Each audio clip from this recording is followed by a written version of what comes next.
اللہ کا شکر ہے کہ قرآن مجید کے ماہانہ درس پاک کے بابرکت نشست میں ہم کو یہ بابرکت لمحے نصیب ہوئے۔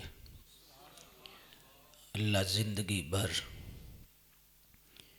برکات سے مالا مال فرمائے۔ انسان کا سب سے بڑا دشمن نفس ہے۔ قرآن مجید میں جتنی بھی روحانی بیماریاں انسان کے لیے گنوائی گئی ہیں ان کو نفس کے ساتھ منسوب کیا گیا ہے۔ یہی نفس ہے جس نے طوس الملائکہ عزازیل کو ابلیس اور شیطان بنایا۔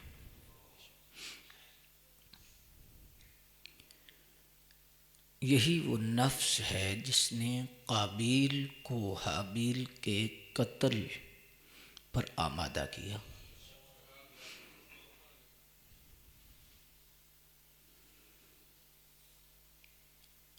وہ سوچ کون سی تھی جو قابیل کے اندر آئی اور دنیا کا پہلا قتل ہوا؟ وہ حسد تھا اور اس کا تعلق نفس سے تھا۔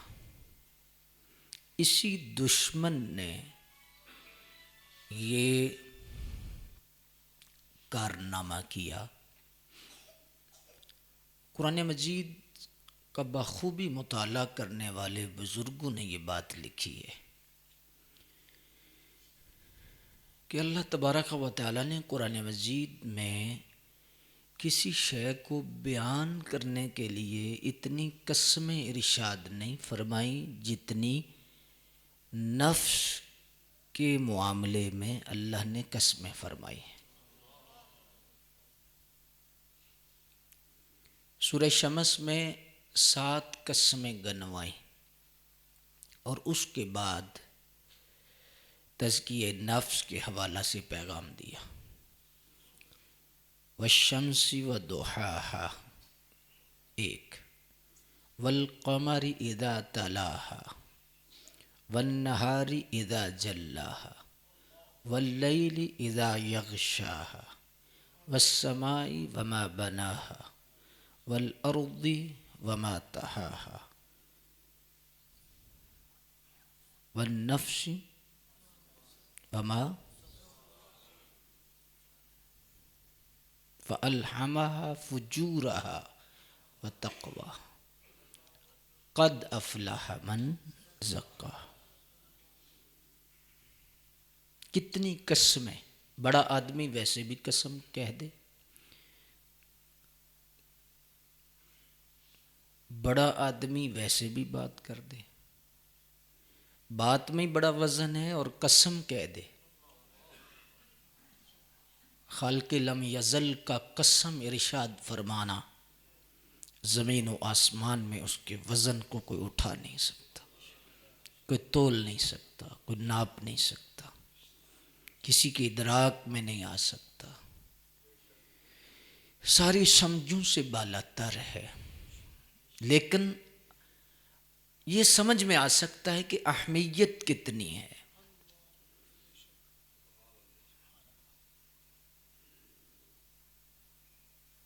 یہ معاملہ کتنی اہمیت کا حامل ہے۔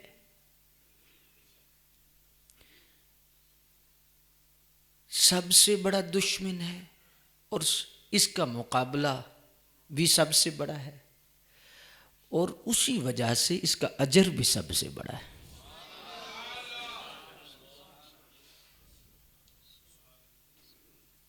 میرے اور آپ کے پیارے محبوب تشریف فرما ہوئے کسی جنگ سے۔ مکاشفۃ القلوب میں امام غزالی نے پوری یہ تفصیل لکھی ہے، اب پڑھا کریں۔ کیمیہ سعادت، مکاشفۃ القلوب، یہ کتابیں بندے کے دل کے زنگ کو اتارتی ہیں، بندے کی اندر کی اصلاح کرتی ہیں۔ بار بار سننے سے، پڑھنے سے تحریک پیدا ہوتی ہے۔ ایک مرتبہ پڑھو، تحریک نہ پیدا ہوئی، پھر پڑھو، پھر پڑھو، پھر پڑھو۔ کوئی لمحے اللہ کو قبول ہوتے ہیں تو ان کی قبولیت کی وجہ سے دل کی دنیا بدل دی جاتی ہے۔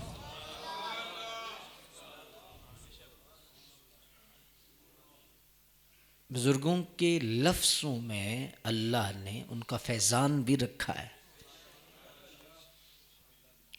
محبوب تشریف فرما ہوئے جہاد سے، مشہور حدیث ہے، حضور نے فرمایا ہم جہاد اصغر سے جہاد اکبر کی طرف آ رہے ہیں۔ کتنی مرتبہ آپ نے سنی؟ عرض گزار ہوئے صحابہ، محبوب پیچھے کوئی شے نہ چھوڑی؟ مال وہ بھی قربان، گھر بار کو چھوڑا، پھر جان کو قربان کرنے تک کے لیے تیار ہوئے۔ یہ تو آگے اللہ کا فیصلہ تھا نا کہ جان بچ گئی ہے، ہم تو ہتھیلی پہ رکھ کے گئے تھے کہ محبوب قبول کر لے۔ تو ابھی یہ اصغر جہاد ہے، چھوٹا جہاد ہے؟ فرمایا ہاں، نفس کا جہاد جہاد اکبر ہے۔ جہاد بالنفس یہ بڑا جہاد ہے، وہ جہاد بالسیف ہے، تلوار کے ساتھ۔ پھر امام صاحب نے بڑی خوبصورت اس پہ وضاحت کی ہے، دلائل قائم کیے ہیں کہ یہ کیوں اس کا رتبہ زیادہ ہے۔ فرمایا اس جہاد میں دشمن سامنے ہے، اس جہاد میں دشمن پوشیدہ ہے۔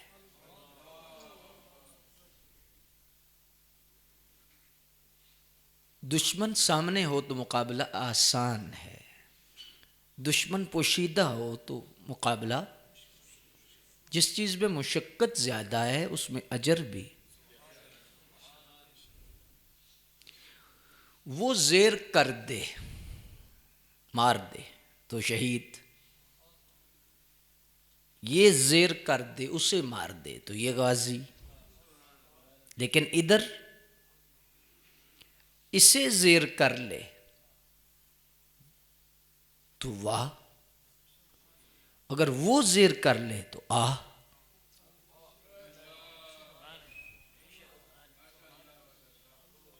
یہ بندے کی کشتی چلتی ہے نا،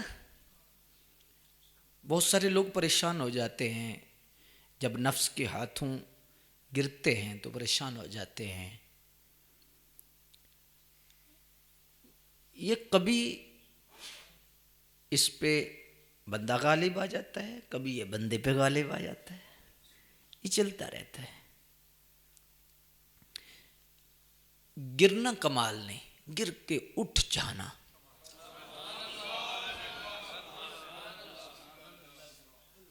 آخری سانس تک اس امت کی توبہ کے دروازے کو کیوں کھولا گیا ہے، کیوں کھلا رکھا گیا ہے؟ کیا وجہ تھی، کیا مقصد تھا؟ تو یہ بہت بڑا دشمن ہے، اس کا مقابلہ یقیناً کرنا یہ اللہ کے قرب کا سبب ہے، اور اللہ نے اس کے پیچھے ہی سب کچھ رکھا ہے۔ ایک بزرگوں نے بڑی خوبصورت بات کہی ہے، بہت خوبصورت، فرمایا جنت 2 قدم ہے، ایک قدم نفس پہ رکھو، دوسرا جنت پہ رکھو۔ آپ کبھی اس کو کھولیں، اس کو دیکھیں، بات یہی ہے۔ وَنَهَا النَّفْسَ عَنِ الْهَوَىٰ، یہ بیان کیا نا، ساتھ کیا کر دیا؟ فَإِنَّ الْجَنَّةَ هِيَ الْمَأْوَىٰ۔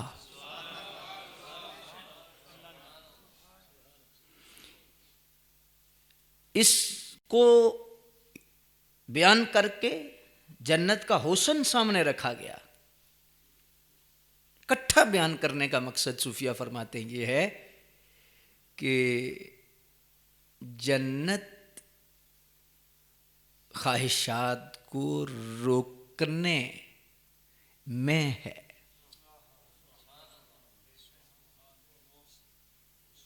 نفس پہ کنٹرول کرو، جنت کے تم مالک ہو۔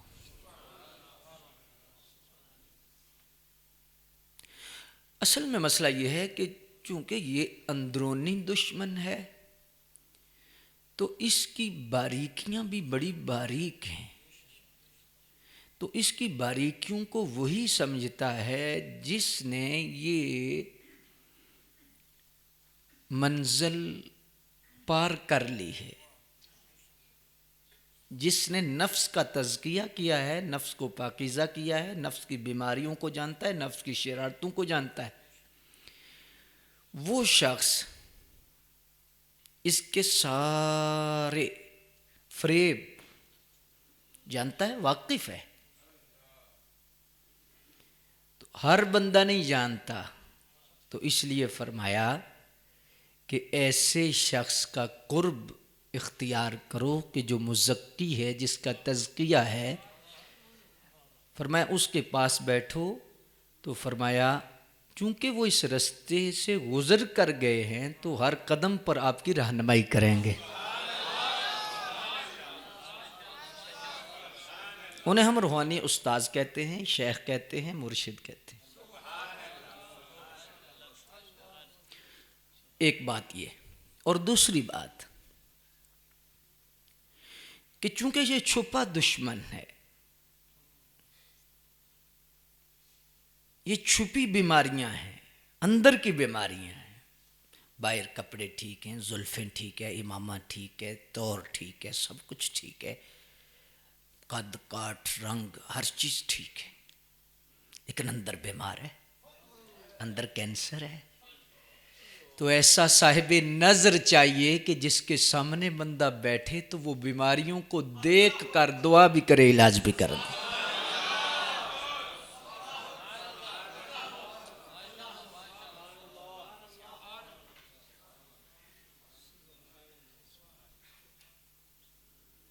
اس لیے سب سے بڑی بیماری، سب سے بڑا معالج ایک نہیں، ہزاروں نہیں، لاکھوں بیمار ہیں، تو اس لیے ڈیوٹی دی گئی، یعلمہم الکتاب والحکمہ ویزکیہم ویعلمہم الکتاب والحکمہ۔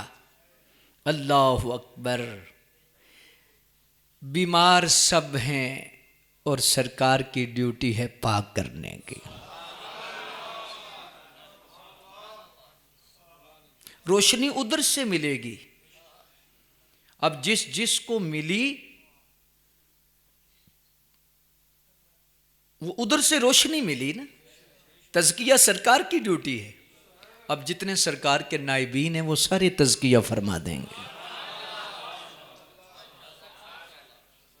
بادشاہ سارے کام خود نہیں کرتے،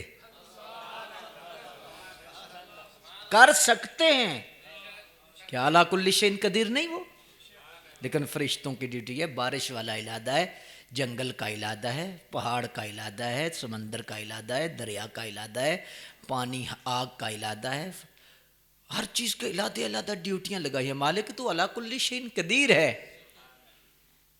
فرمایا کر خود سکتا ہوں، لیکن یہ میری مرضی ہے، میں جنہیں چاہوں عزت عطا فرما دوں۔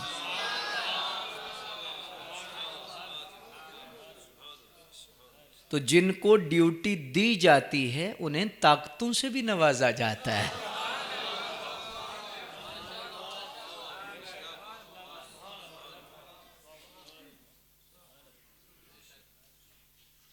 علامہ صاحب کو کہا جائے کہ امام بھیجیں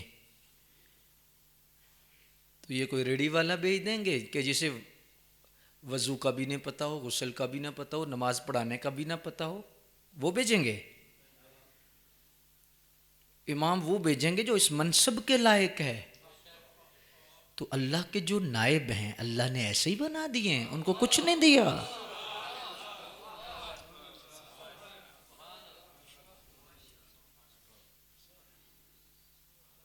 انسان جب بنایا گیا تو خلق الانسان من اربعۃ اشیاء، چار چیزوں سے، من نار و طین و ریح،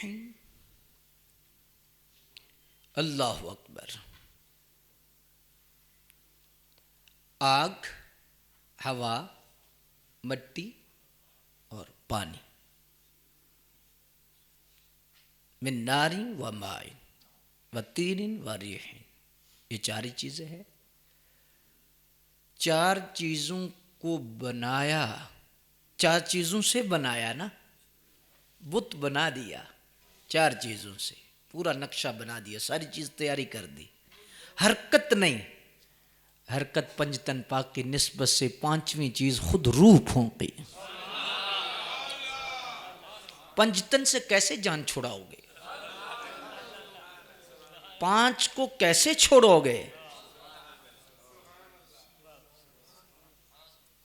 پانچویں ملی ہے تو زندگی آئی ہے، پتہ چلا بندہ زندہ ہی وہی ہوتا ہے جس کا تعلق پنج تن سے ہے۔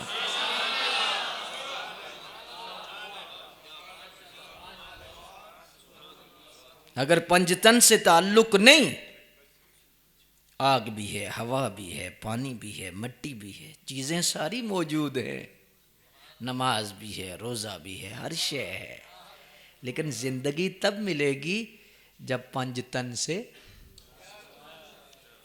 تعلق ہوگا۔ جدہ پنج تن نال پیار نہیں، ادھے کلمے دا اعتبار نہیں، ادھا ہونا بیڑا پار نہیں، اور جڑا چون یاراں دا یار نہیں ہونا، ادھا بھی بیڑا پار نہیں۔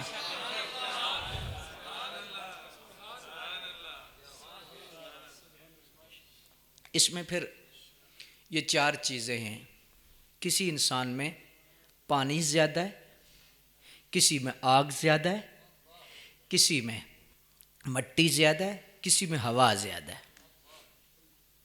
اس میں زائد چیزیں۔ اب شیخ کا کام ہے کہ اب جو چیز زیادہ ہوگی وہ کاریگر ہے، وہ صاحب نظر ہے، وہ اس چیز کو برابر کرے گا۔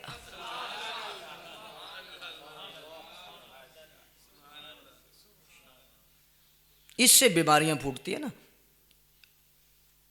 جس کے اندر پانی زیادہ وہ لبیب ہوگا، شہوت زیادہ ہوگی، تیز ہوگا، بہت شاطر ہوگا۔ اب اس چیز کی ضرورت تو ہے عقل کی، اور دوسری بھی ضرورت ہے۔ اب پانی کو دریا کے اندر رکھنا ہے تاکہ طوفان نہ بن جائے، دریا کے اندر رہے چلتا رہے، اگر باہر نکلے گا تو خطرہ ہے۔ برابر رکھنا ہے، یہ ساری کی ساری چیزیں۔ اب آگ جس میں زیادہ ہے اس میں غصہ زیادہ ہے، اور اس کی پھر آگے بڑی شاخیں ہیں، بہت ساری چیزیں۔ اب ضرورت تو ہے تبھی تو غیرت آئے گی، ورنہ غیرت ختم ہو جائے گی۔ ایک جگہ حلال ہے، ایک جگہ حرام ہے، ایک جگہ جائز ہے، ایک جگہ ناجائز ہے، ایک جگہ فرض ہے،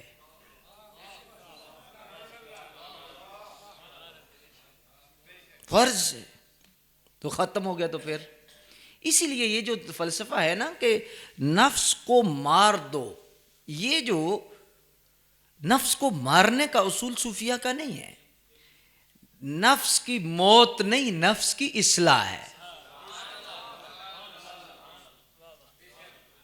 یہ مارنے کا جملہ ٹھیک نہیں کہ فلاں بندے کا نفس مر گیا ہے، نہیں، یہ نفس کی اصلاح ہوتی ہے، اور یہ لطیفہ اللہ نے ایسا رکھا ہے کہ جب اصلاح ہو جائے تو پھر اس گھوڑے پہ جب صوفی سوار ہوتا ہے تو اس کی پرواز بلند ہو جاتی ہے۔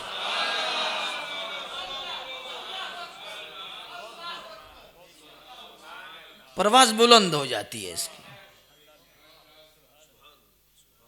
بس اس گھوڑے کو لگام ڈالنی ہے، اس کی اصلاح کریں۔ اب دیکھیں نا کہ اب جو گھوڑوں کو سکھاتے ہیں ان کو بھوکا بھی رکھتے ہیں، ان کو مارتے بھی ہیں، ان کو سارا سلسلہ کرتے ہیں، لیکن جب گھوڑا سیکھ جاتا ہے تو کتنا فائدہ دیتا ہے. بس نفس کے گھوڑے کو اصلاح کے رستے پہ لانا ہے، اس کو لگام ڈالنی ہے. کھائے ضرور، پیے ضرور، دیکھے ضرور، لیکن بے لگام نہ ہو. جب مالک چاہے دیکھے، جب مالک چاہے کھائے، جب مالک چاہے سنے، جب مالک چاہے چلے، جب مالک چاہے چلا لے، مالک چاہے بٹھا لے. فرما بردار ہو گھوڑا. لیکن اگر فرما بردار نہیں، نفس اس پہ سوار ہے، گھوڑے پہ مالک سوار ہے تو سبحان اللہ، اور مالک پہ گھوڑا سوار ہو گیا تو جنگل میں لے جائے گا، دریا پہ لے جائے گا، آگ میں لے جائے گا، کسی ایسی جگہ لے جائے گا، کیونکہ اس کی اصلاح ہی نہیں ہوئی، اس کی لگام ہی اس کے ہاتھ میں نہیں. اب گھوڑا ہے، بے لگام ہے، جانور ہے. تو اسی لیے اکثر کیا ہوتا ہے کہ جو نفس کے پجاری ہوتے ہیں، کل انعام بل ہوا اضل، وہ جانوروں سے بھی بدتر ہو جاتے ہیں. تو اس کی اصلاح ضروری ہے. نفس کے گھوڑے کو لگام دینا یہی ہے. وَنَهَا النَّفْسَ عَنِ الْهَوَىٰ، یہ ہے لگام کہ اس کے اندر جو خواہش ہے اس کو روک کے رکھو، اس کو جائز طریقے سے. کھائے گا نہیں تو مر جائے گا. حضور غوث اعظم کے فرامین میں سے ہے، فرمایا سالک کو کم کھلانا بھی ٹھیک ہے، لیکن سالک کو زیادہ کھلانا بھی ٹھیک ہے. زیادہ بھی کھائے، اگر کھا کر سستی پیدا نہ ہو، کھا کے ذکر کرے، کھا کے نماز پڑھے، کھا کے اللہ اس کے رسول کی یاد کرے، کھا کے دین کا کام کرے.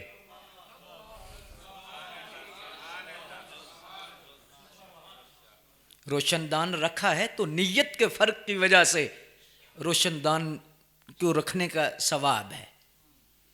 اگر کھایا اس نیت سے ہے کہ میں کھا کے اللہ کے حضور کھڑا ہو کے عبادت کروں گا، دین کا کام کروں گا، اللہ اس کے رسول کی فرما برداری کروں گا، ایک ایک لقمہ نور ہے.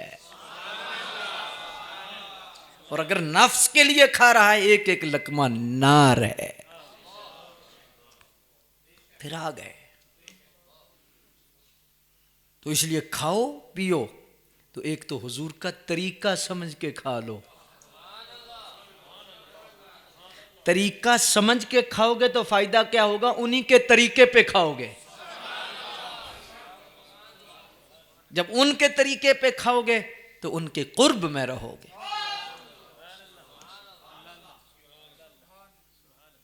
اللہ اکبر. تو اس کی اصلاح ضروری ہے. ویسے تو اس پر کلام کی بہت زیادہ ضرورت ہے، اور اس پر ہر ایک چیز، پانی پر بھی بات ہو، آگ پر بھی بات ہو، مٹی پر بھی بات ہو. تواضع ہے، عاجزی، مٹی ہے، ہوا تکبر ہے. ہوا بھی اس کے اندر ہے، پانی بھی اس کے اندر ہے، مٹی بھی اس کے اندر ہے، ہر چیز اس کے اندر موجود ہے.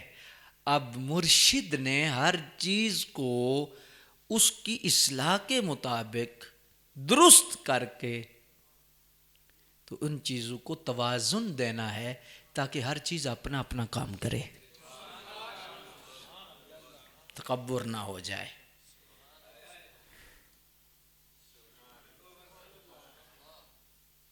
اللہ اکبر.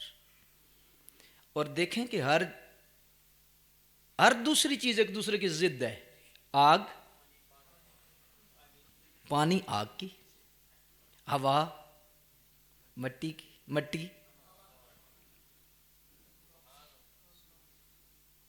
اللہ اکبر.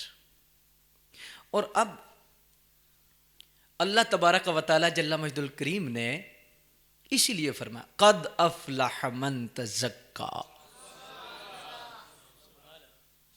یہ لفظ جو ہے نا فلاح، دنیا و آخرت کی کامیابی پر اس سے بڑھ کر اور کوئی لفظ دلالت نہیں کرتا. دنیا و آخرت کی کامیابی اس سے بڑھ کر کوئی نہیں.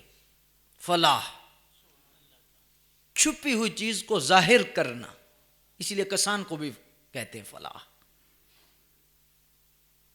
جی رجل افلح، وہ ہونٹ جو کھلا ہوا ہے، کسی چیز کو کھولنا.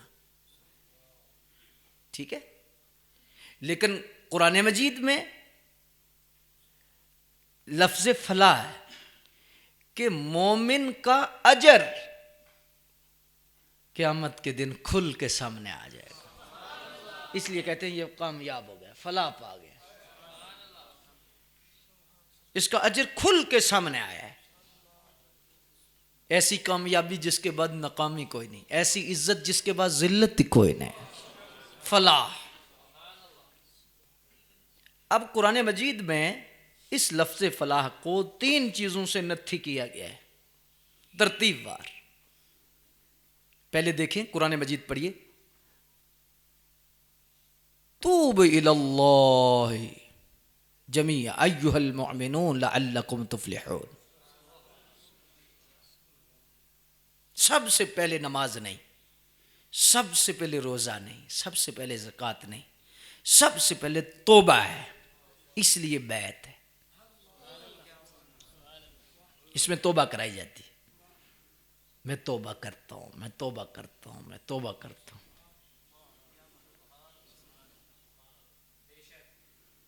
توبہ کرائی جاتی ہے. اور جس نے توبہ کر لی سچی، وہ کامیاب ہو گیا.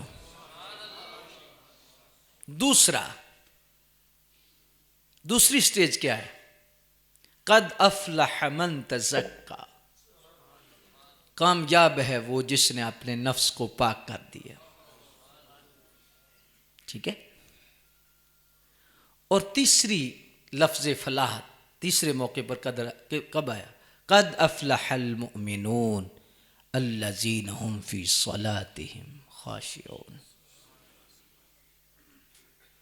پہلے توبہ سے گند صاف کیا ہے، پھر تزکیے سے ظاہر و باطن صاف کیا ہے، اور اب معراج ہونے لگی ہے.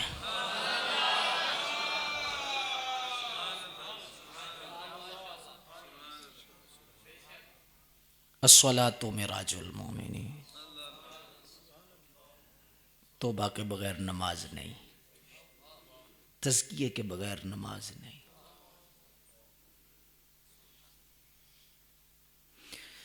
تو جس کا جتنا تزکیہ زیادہ ہوگا اس کو نماز میں اتنا مزہ زیادہ آئے گا.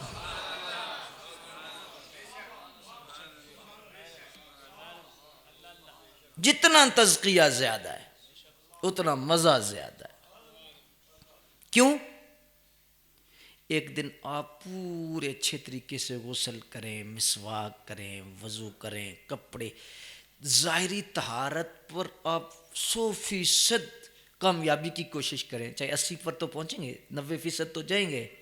کوئی شک نہ رہے کہ آپ کی طہارت اللہ اکبر ہے. اور آپ کھڑے ہو کے نماز پڑھیں، دیکھیں کہ اس وقت آپ کو کیا سکون آئے گا. یہ ظاہری طہارت اگر مل جائے تو اتنا خشوع و خضوع ہے، تو اگر باطنی بیماریاں دور ہو جائیں تو پھر معراج کیوں نہیں ہوگی؟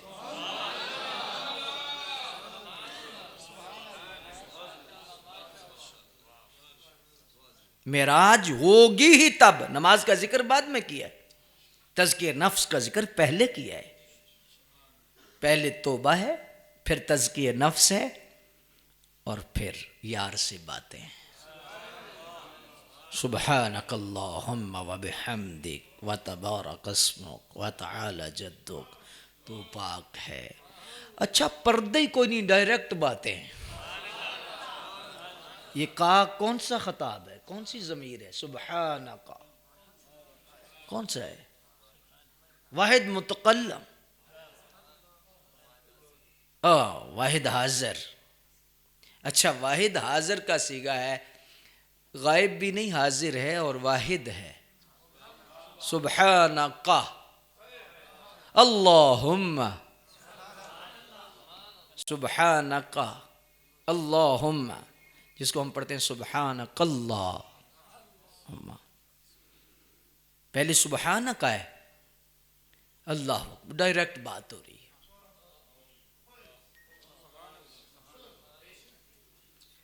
اس لیے مولا علی شیر خون جیسی کون نماز پڑھ سکتا ہے؟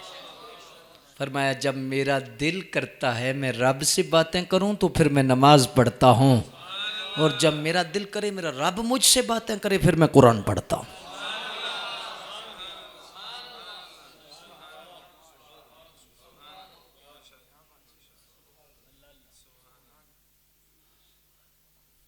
لیکن طہارت، تزکیہ، تو اس تزکیے کے لیے بیت ہے، اسی تزکیے کے لیے مرشد ہیں، اسی تزکیے کے لیے یہ سارا کچھ ہے. اور اگر یہ چیز نہیں تو دنیا داری ہے.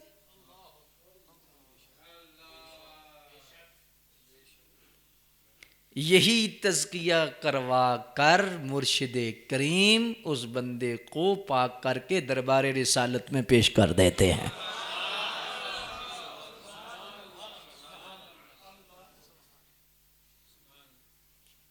سرکار کی بارگاہ میں پیش ہو جاتا ہے، اور جب سرکار کی بارگاہ میں پیش کر دیا، اللہ اکبر، پھر حق ادا کیا. لیکن جو پیش نہ ہونا چاہیے وہ پیش پڑ جاتا ہے، اور اکثر پیش پڑے ہیں. ہاں جی بولو.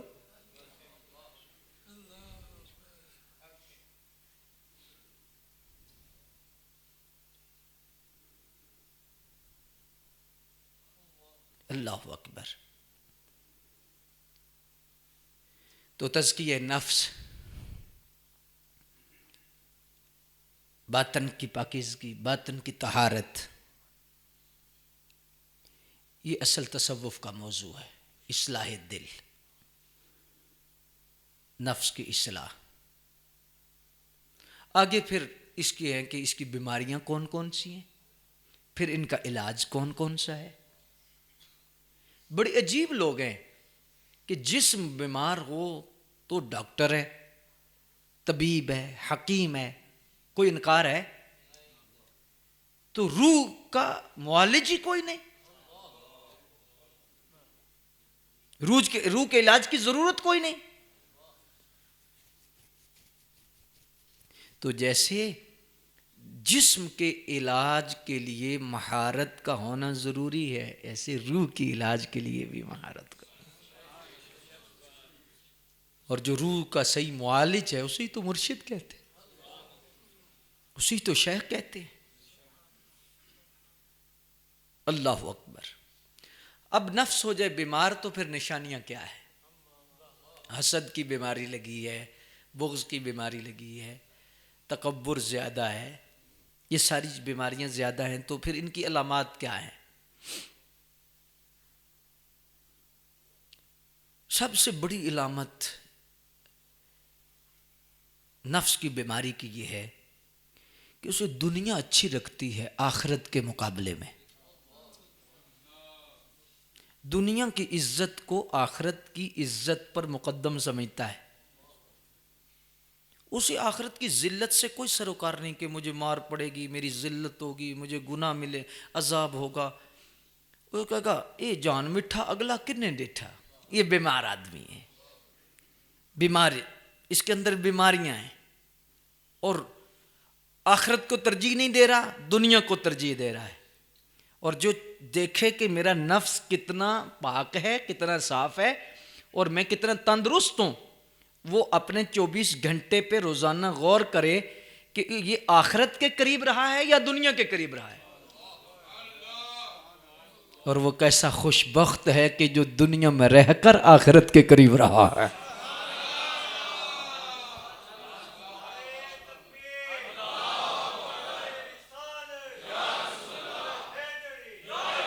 مثلاً دنیا میں رہ کر آخرت کے قریب کیا ہے؟ دکان بھی کی ہے لیکن آخرت یاد ہے، جھوٹ نہیں بولا، فراڈ نہیں کیا، صبح سے لے کے شام تک کچھ نہ کچھ کام تو کیے ہیں، دیکھا بھی ہے، سنا بھی ہے، بولا بھی ہے، معاملات بھی کیے ہیں. تو اب اس نے دیکھنے میں، سننے میں، بولنے میں کام کرنے میں، کاروبار کرنے میں اس نے صرف دنیا کو مد نظر رکھا ہے یا آخرت کو بھی مد نظر رکھا ہے؟ جس نے آخرت کو مد نظر رکھ کر دنیا کا کام کیا، سمجھو وہ تندرست ہے۔ وہ کون ہے؟ وہ تندرست ہے۔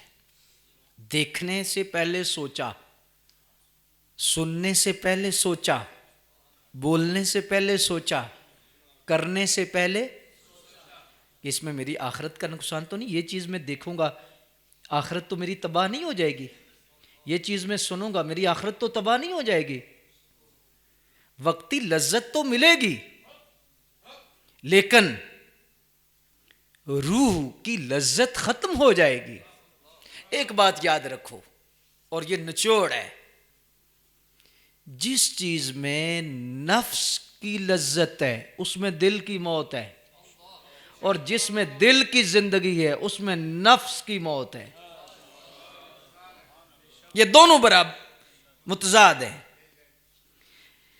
نفس کو خوش کیا جا رہا ہے، سمجھو دل کو تاریک کیا جا رہا ہے، دل اندھیرے میں جا رہا ہے، دل کو موت آ رہی ہے۔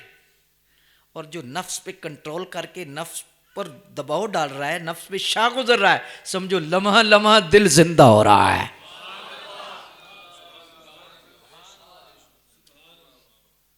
اب فیصلہ ہم نے کرنا ہے کہ زندہ دلوں میں شامل ہونا ہے یا مردوں میں شامل ہونا۔ ایک کی ترقی ہے، دوسرے کی ترٹی ہے۔ ترٹی سمجھتے ہو؟ ترٹی چوڑ، بیڑا غرق۔ نفس کی ترقی ہے، دل کی ترٹی ہے۔ دل کی ترقی ہے، نفس کی ترٹی ہے، دونوں چیزیں۔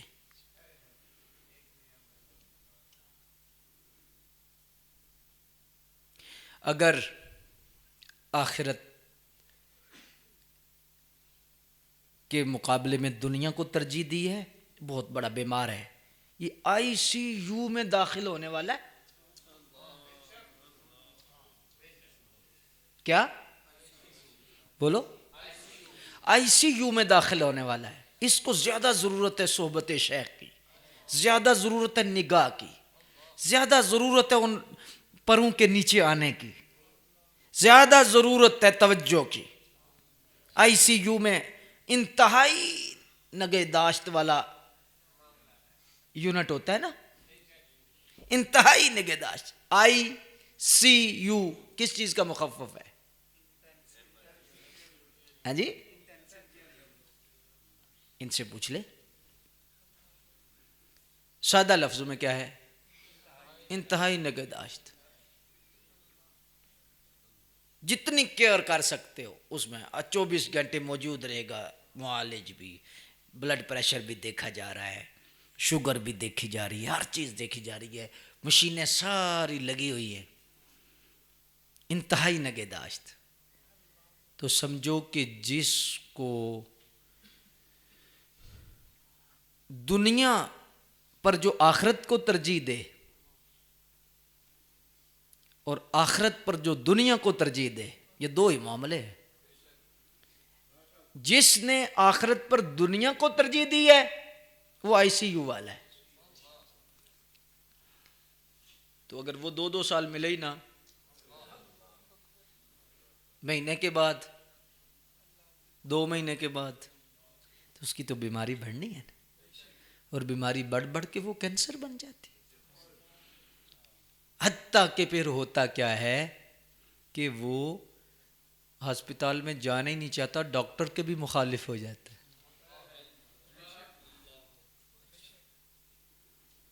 ایسا ہے۔ دوسری علامت، ہنسنے کو زیادہ دل کرے، روئے نہ، آنکھوں میں آنسو نہ آئے، یا آنکھوں میں آنسو بے شک نہ آئے، دل نہ روئے۔ جو دل میں کڑے، دل میں فکر رکھے، دل کے آنسو روئے، سمجھو اس کی روح تندرست ہے، اس کا نفس پاک ہو رہا ہے۔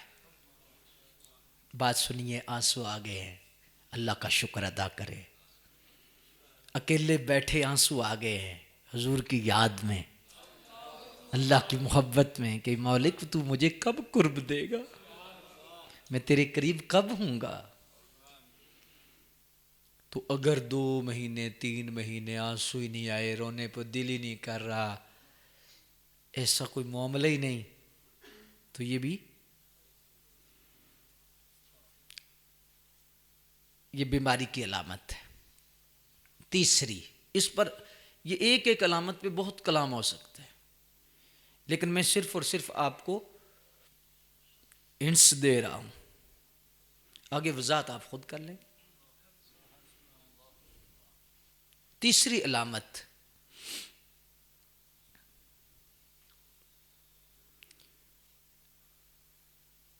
ذکر کرنے پہ دل نہیں کر رہا، باتیں کرنے پہ دل کر رہا ہے، دنیا کے اندر بیٹھنے کو دل کر رہا ہے، مسجد میں گیا ہے تو بھاگ گیا ہے، قرآن پڑھنے لگا ہے تو 1-2 رکوع پڑھے ہیں بس، نہیں پڑھنے پہ اچھا دل کر رہا ہے لیکن آگے رکاوٹ ہے، وہ نفس کی ہے۔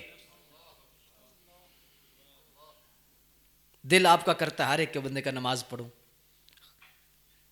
قرآن پڑھوں، لیکن آگے جو رکاوٹ ہے وہ نفس کی ہے۔ اس پہ قدم رکھ کے اس کو زیر کرنا ہے اور اس پہ کاٹھی ڈال کر اوپر سوار ہونا ہے۔ لگام بھی ڈالنی ہے، کاٹھی بھی ڈالنی ہے، اوپر سوار ہو جانا ہے۔ یہ دل کیا ہے، نہ کھاؤ نہ پیو، آرام پہ دل کر رہا ہے، یا کسی چیز پہ بھی جس میں نفس کو سکون ہے، نفس کی خواہش پوری کرو۔ النفس کالطفل، نفس بچے کی طرح، اس کی جتنی مانتے جاؤ گے یہ بگڑتا جائے گا، اور ڈیمانڈ کرے گا، اور ڈیمانڈ کرے گا، اور ڈیمانڈ کرے گا۔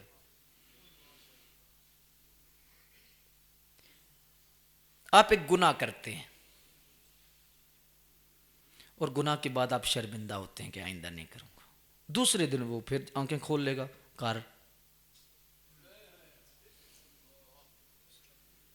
یہ تو بگڑ رہا ہے، آج ہی اسے روکو، نہیں، لیکن یہ اللہ کے فضل سے ہوگا اور اللہ کی توفیق سے ہوگا۔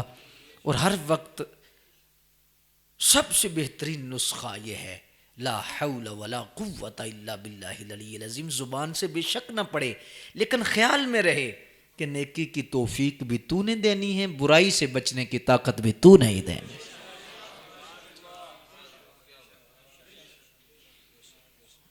ادھر رابطہ رکھے کہ توفیق کا دروازہ تیری بارگاہ میں، طاقت بھی، لاہور شریف کا یہ مطلب، یہ سوچ میں رہے، زبان پر رہے یا نہ رہے، سوچ میں رہے تو بندہ بچ جاتا ہے، بندے پہ مہربانی ہوتی ہے۔ چوتھی علامت ہے مصلی پہ کھڑا نہیں ہو رہا، کھڑا ہونا نہیں پا رہا۔ اچھا ایک اور بات، یہ جو اپنے آپ کو دیکھے نا کہ میں کتنا صحیح ہوں، اس کے لیے کسی کی بتانے کی ضرورت نہیں کہ مجھے اپنے شیخ بتائیں گے تو یہ نہ کیا کر۔ بعض بندوں کی عادت ہوتی ہے نا کہ مجھے حضرت صاحب کہیں گے یہ نہ کیا کر۔ اللہ شیخ فرماتے ہیں، کہہ دیتے ہیں، بعض دفعہ خواب میں موکل کی صورت میں اللہ بھیج دیتا ہے، ان کی صورت میں بھیج دیا جاتا ہے، بعض دفعہ خود فرما دیتے ہیں، لیکن سب سے بہترین ہے کہ خود اس کو پتا ہے کہ تو کیا غلط کر رہا ہے، کیسے ہی کر رہا ہے۔ ان علامتوں کے علاوہ سب سے بڑی علامت ظاہری جو میں آپ کے سامنے رکھ رہا ہوں کہ جو بندہ دیکھے کہ میں کس جگہ کھڑا ہوں، وہ جتنا مصلی پہ سکون سے بیٹھے گا سمجھو اس کا نفس اتنا پاکیزہ ہے۔ آپ کو مصلی پہ کتنا سکون ہے آپ خود دیکھ سکتے ہیں، آپ کتنی سکون سے نماز پڑھ رہے ہیں۔ شاید حضرت امام زین العابدین سے پوچھا گیا نا کہ نماز میں سکون نہیں، تو آپ نے فرمایا او سکون سے پڑھ، پھر عرض کی سکون نہیں، فرمایا اور سکون سے پڑھ، اور سکون سے پڑھ۔ فرمایا جب تیری نماز میں ظاہری سکون آ گیا، فرمایا باطن کا سکون بھی اللہ دے دے گا۔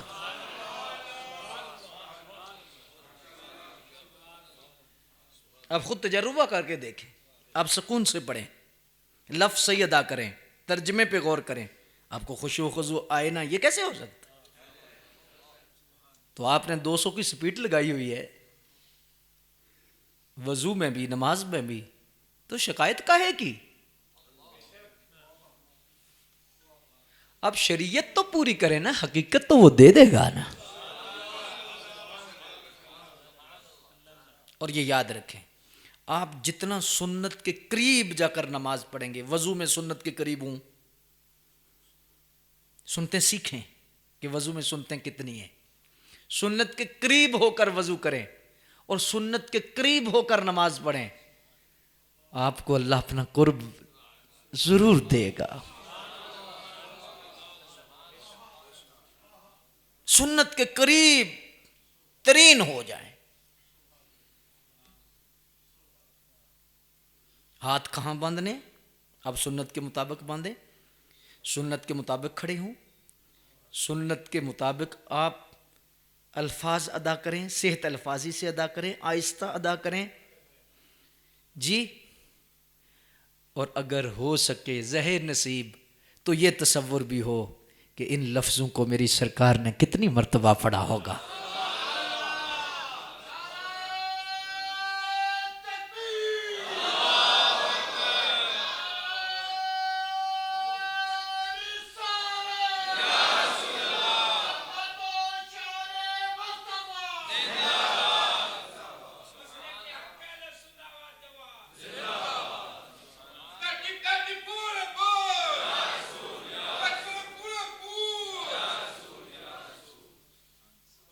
وہ پتہ نہیں کون سا دین ہے جس میں حضور کا خیال آئے تو نماز ٹوٹ جاتی ہے، نماز جڑتی ہی تب ہے جب ان کا خیال آئے۔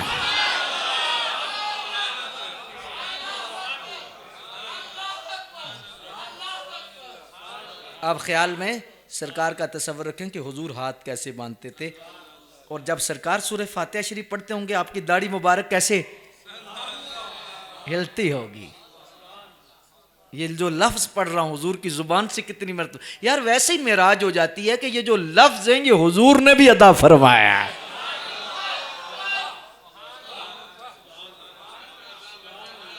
سبحانک اللہم، کیا حضور نے نہیں پڑھا؟ کیا صحابہ نے نہیں پڑھا؟ کیا اولیاء نے نہیں پڑھا؟ اتنوں کی سنت ادا کر کے تو وہ رحمت تو ضرور نازل کرے گا نا۔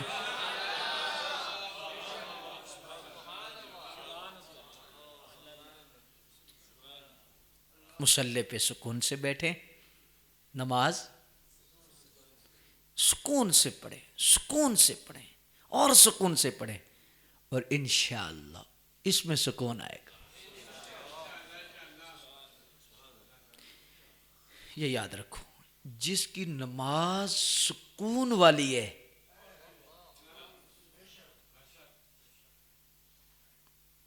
وہ تزکیے کے زیادہ قریب ہے، وہ اللہ کے زیادہ قریب ہے، وہ بیماریوں سے زیادہ دور ہے۔ نماز میں سکون آ گیا ہے نا۔ اچھا پھر ایک اور بڑی مزے کی بات اور لطف کی بات، آپ کی نماز صحیح ہو گئی ہے نا تو جتنی بیماریاں ہیں رخصت ہو جائیں گی۔ یہ میری گارنٹی نہیں، کس کی گارنٹی ہے؟ اللہ کی گارنٹی ہے۔ الصلاۃ ان الصلاۃ تنہا عن الفحشاء والمنکر، برائی اور بے حیائی کے کاموں سے اگر نہ روکے تو نماز نہیں، اگر نماز ہے تو ضرور روکے گا۔ وہ بھی کوئی نماز ہے جو بے حیائی سے نہ روکے، لیکن پریشان ہو کر نماز نہیں چھوڑنی، حیا بے حیائی چھوڑنی ہے، برائی چھوڑنی ہے، نماز نہیں چھوڑنی۔ شیطان نفس کیا کہتا ہے؟ تو اتنے عرصے سے نماز پڑھ رہا ہے، تو ابھی تک برائیاں نہیں چھوڑ رہا، نماز چھوڑ دے۔ کہا نماز نہیں چھوڑوں گا، ایک دن نماز برائیاں چھڑا دے گی۔ دربار رسالت میں بھی ایک شخص حاضر ہوا، اس نے کہا کہ فلاں شخص ہے وہ نماز بھی پڑھتا ہے اور برائی کے کام بھی کرتا ہے، برے کام بھی کرتا ہے، نماز بھی پڑھتا ہے۔ حضور کے لبوں کو حرکت ہوئی تو سرکار نے ارشاد فرمایا انشاءاللہ ایک دن نماز اس کو برے کاموں سے ضرور روکے گی۔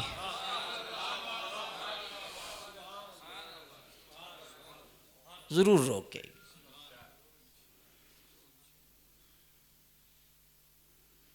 پہلے توبہ، پھر تزکیہ، پھر آگے خشوع۔ سچی توبہ بھی ضروری ہے، اور پھر بیماریوں سے نجات بھی، تو انشاءاللہ معراج ہو جائے گی۔ ٹھیک ہے، پہلے استنجا ہے، پھر وضو ہے، پھر نماز ہے۔ استنجے کی دگا باطنی استنجا توبہ ہے، ہر گند دور کرنا ہے۔ باطنی وضو تزکیہ ہے، اور پھر مقصود یار کا قرب ہے، اللہ کا قرب ہے، اللہ کی رضا ہے۔ تو بیعت وضو ہے، اللہ اکبر، بیعت استنجا ہے، یہ ساری چیزیں بیعت میں شامل ہیں، کیونکہ اس کا ارادہ ہوتا ہے، یہ ساری چیزیں شامل ہوتی ہیں۔ اللہ اکبر، صوفیاء نے یہی درس دیا اور اسی دھارے پر زندگی کے دن گزارے۔ تو آج موضوع تو تھوڑا خشک تھا، لیکن ضروری ہے کہ ظاہری باطنی پاکیزگی کا انتظام ہم کریں، ہمیں ضرور بھی ضرور کرنا چاہیے۔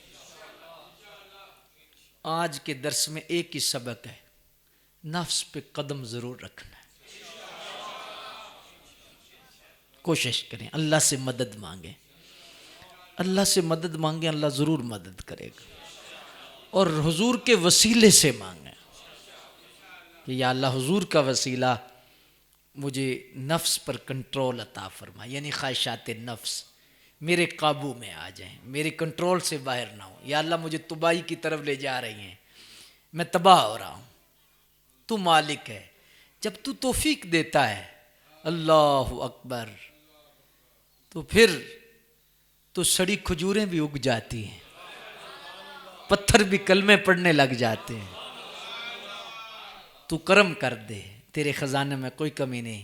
یا اللہ نفس بھی تو نہیں پیدا کیا ہے نا، تو مالک تو میرے کنٹرول میں کر دے، زیر کر دے، تاکہ میں تزکیے کے سفر میں آسانی سے کامیاب ہو جاؤں۔ مالک ہمیں عمل کی راہوں کا مسافر بنائے، اور حضور کے توسل سے ہمیں باطنی پاکیزگیاں نصیب فرمائے، اور نبی پاک علیہ الصلوۃ والسلام کی شفقتوں سے ہمیں مالا مال فرمائے۔ یہ آمنے سامنے بیٹھنے سے اور دیکھنے سے بھی اس کا تعلق پاکیزگی سے بہت زیادہ ہے، بہت زیادہ ہے، بہت زیادہ ہے، بہت زیادہ ہے۔ اس پر انشاءاللہ پھر کبھی بات ہوگی، لیکن اشارہ کرنے لگا ہوں۔ پاک پاک پاک پاکیزہ شخص غوث کتب ابدال ہے، پاکیزہ ہے، تزکیہ نفس کی معراج ہے نا اس کی، ہیں جی، وہ ان کے قدموں کی خاک کو بھی نہیں پہنچ سکتا جو ان کے سامنے بیٹھے تھے۔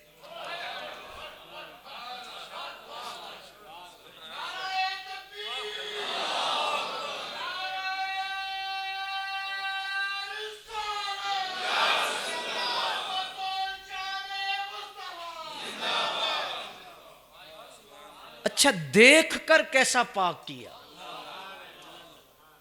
کیسی پاکیزگی فرمائی، مزکی نے کیسا تزکیہ کیا، اللہ اکبر جل شانہ۔ تو آپ یہ حضور مجدد پاک نے لکھا ہے، فرمایا کہ سنت کے قریب ہونے کا سب سے زیادہ فائدہ کیا ہے؟ سنت کے قریب ہوا ہے، وہ حضور کے قرب میں گیا ہے تو حضور کے قرب میں گیا ہے تو پاکیزگی شروع ہو گئی.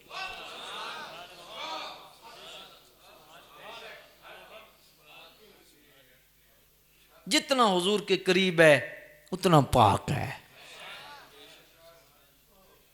پلیت کو وہ قریب نہیں کرتے تو قریب کر کے وہ پلیت نہیں رہنے دیتے.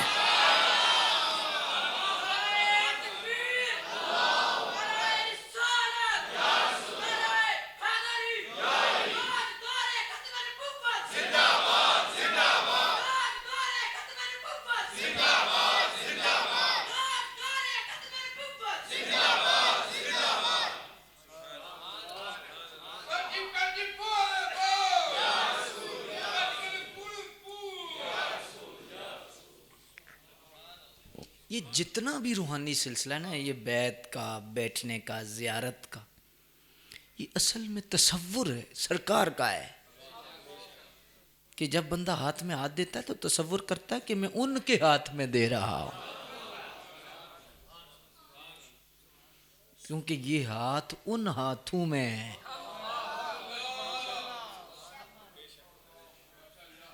ہاتھ چومتا بھی ہے تو تصور سرکار کا ہو. خدمت شیخ ہے، تصور سرکار کا ہو، کیونکہ یہ سب کچھ سرکار کے لیے پروٹوکول ہے. کتنی مرتبہ میں عرض کر چکا ہوں، ایک بزرگ تھے تو ان کو جب سلام کرتے تو وہ وعلیکم السلام دل میں کہہ کر یا اونچا کہتے تو ساتھ کہتے صاحبان السلام ہے، صاحبان السلام ہے. کسی نے پوچھا یہ کیا مطلب صاحبان السلام ہے؟ فرمایا ہم کون ہیں؟ یہ انہی کو سلام ہے.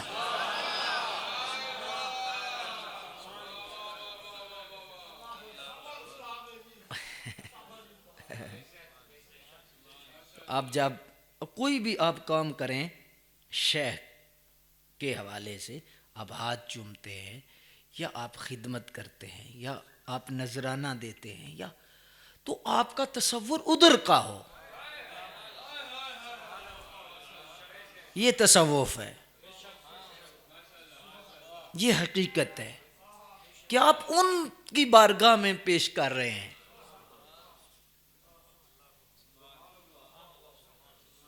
تو جب یہ چیز آپ کو میسر آ جائے گی، اللہ اکبر، پھر آہستہ آہستہ خواب میں شروع ہوگا اور پھر ظاہری بھی شروع ہو جائے گا.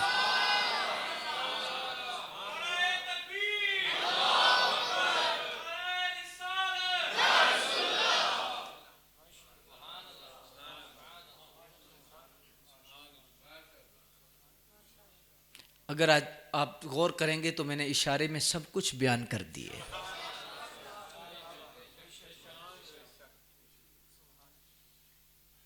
اللہ ہم سب کا حامی و ناصر ہو. بس بخدا، خدا کا یہی ہے در، نہیں اور کوئی مفر مقر. جو وہاں سے ہو یہیں آ کے ہو، جو یہاں نہیں وہ وہاں نہیں.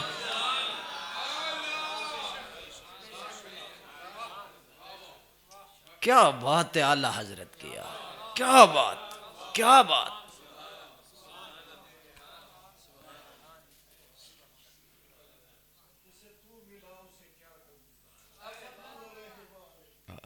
اللہ جسے تو ملا اسے کیا کمی. صلو علیہ وآلہ. کلمہ شریف کا ذکر لا الہ الا اللہ جب پڑھیں تو لا کا تصور نفس پہ ہو. یہ لطیف نفس ہے، ناف کے اوپر نا، یہ نفس کا ٹھکانہ ہے. یہاں سے خواہشات اٹھتی ہیں، ادھر قلب ہے. تو لا کی چھری نفس پہ چلانی ہے. نہیں نہیں، کیا اشارہ ہے؟ یہ کہتا ہے کر، یہ کہتا ہے نہیں نہیں نہیں.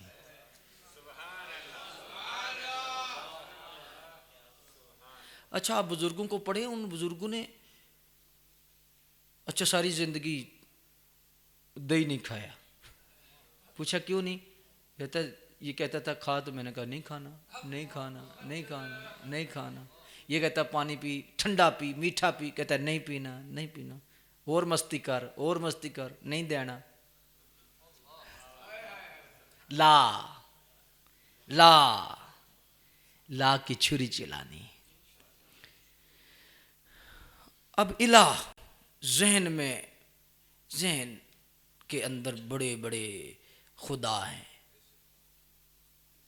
ہاں جی، عزت، شہرت، مقام، مرتبہ، میں ہوں، یہ ہے وہ ہے. لا الہ، کوئی الہ نہیں. تیرے لیے یہ خالی ہے. آگے ہے کیا؟ الا اللہ. لا الہ الا اللہ، لا الہ الا اللہ، لا الہ الا اللہ. یعنی نفس پر قدم رکھ کر ہر خواہش کو ختم کر کے بس اللہ اللہ اللہ اللہ، لا الہ الا. آپ اس تصور کے ساتھ 2-3 منٹ 4 منٹ آپ ذکر کیا کریں نا، اور ساتھ یہ مراقبہ کیا کریں. آپ ہر سنگی کو اجازت ہے اس مراقبے کی. 3 منٹ یا 5 منٹ. پہلے زیادہ دل کرتا ہے میں 10 منٹ بیٹھا ہوں، پھر لذت بھی آتی ہے آدھا گھنٹہ بھی، لیکن نہیں. حضور نے فرمایا کام وہ جو روز تھوڑا کرو بے شک، لیکن استقامت سے کرو، روزانہ کرو. تھوڑا کرو، روزانہ کرو. یہ نہیں ایک دن تہجد بھی پڑھ لیتے، دوسرے دن فجر بھی چھڑ دیتے.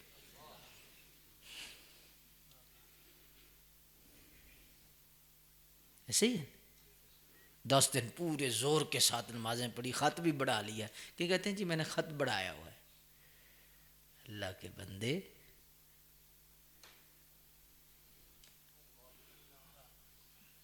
تھوڑا ستھرا استقامت کے ساتھ 3 منٹ یا 5 منٹ نسبت ضرور رکھ لیں. 3 5 7 9، اس میں بھی راز ہے. اللہ نے بھی اس کی ان چیزوں میں برکتیں رکھی ہیں نسبت میں. 3 منٹ کر لیں. آپ یہ مراقبہ کریں کہ اللہ مجھے دیکھ رہا ہے، اللہ مجھے دیکھ رہا ہے، اللہ مجھے دیکھ رہا ہے، اللہ مجھے دیکھ رہا ہے. اور یہ تصور کریں کہ اللہ کی رحمت مجھ پہ برس رہی ہے جیسے بارش برس رہی ہے، اور اللہ مجھ پہ رحمت نازل کر رہا ہے، مجھے دیکھ رہا ہے، اور میں پاک ہو رہا ہوں، میں ستھرا ہو رہا ہوں. ٹھیک ہے. 3 منٹ روز کر لیں بیٹھ کے. لیکن یہ ساری چیزیں نوافل میں ہیں، مستحبات میں ہیں. فرض پورا ضرور کرنا. ٹھیک ہے. تو یہ 3 منٹ اللہ مجھے دیکھ رہا ہے، یہ تصور کرنا ہے. زبان بھی نہ ہلے، آنکھ بھی نہ ہلے، حرکت بھی نہ آئے. اللہ مجھے دیکھ رہا ہے، میں مردہ ہوں اور وہ مجھے زندہ کر رہا ہے، وہ مجھے پاکیزہ کر رہا ہے. اللہ کی ذات مجھے دیکھے. یہ 3 منٹ روزانہ کریں. اس کا بڑا فائدہ ہوگا. اس کا آگے فائدہ کیا ہوگا؟ یہ بڑھتا بڑھتا بڑھتا 24 گھنٹے میں چلا جائے گا. پھر آنکھیں بھی بند نہیں کرنی پڑیں گی. ہر جگہ تصور ہوگا، کھاتے پیتے اٹھتے بیٹھتے دکان پہ غلط کام نہیں کرنا، وہ دیکھ رہا ہے. یہ ذہن میں تصور. اور پھر اللہ حیا بھی دیتا ہے. حیا آ جاتی ہے کہ وہ دیکھ رہا ہے اور تو کیا کر رہا ہے. یہ مراقبہ ضرور کریں. اور یہ کلمہ شریف کا 2 یا 3 منٹ کر لیں. یہ اس تصور کے ساتھ لا الہ الا اللہ، لا الہ الا اللہ، لا الہ الا اللہ، لا الہ. آنکھیں بند کر کے اسی تصور سے ذکر لا الہ الا اللہ، لا الہ الا اللہ، لا الہ الا اللہ، لا الہ، لا الہ الا اللہ،